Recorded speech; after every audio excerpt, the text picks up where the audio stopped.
drove a 2007 Mazda 3 hatchback, and I found that the struts for the hatch were not holding up very well anymore, so I purchased a cheap, roughly $20 set of replacement struts on Amazon to do the job. Looking at the struts, we can see that they connect in two locations, one on the hatch itself, and of course the other one on the body.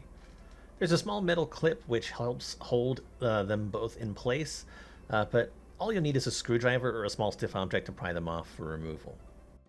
Once the clips are removed, the struts will come loose with a little force. Here, I just have a little trouble because I'm filming and pulling them out at the same time. But it really doesn't require that much effort to get them out of the socket. Excuse the groceries, I did this after doing some shopping and being fed up with the trunk closing on me when I was grabbing them out of the back. Either way, orientation of the strut is important.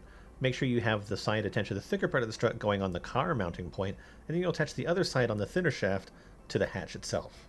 Just because of how I'm filming, I couldn't show actually installing it, but it does not take much force to attach, and you don't have to remove the clips on either end before installing it either. Just give them a good firm push and they'll clip in.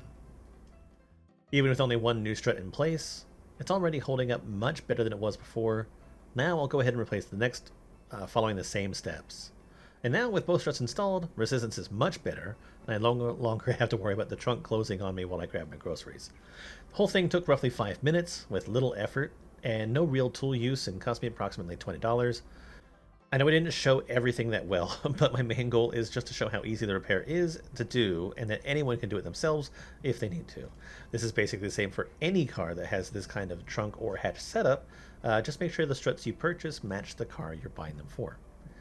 Hopefully this helps you. Let me know in the comments down below. Thanks, and have a great day. Bye.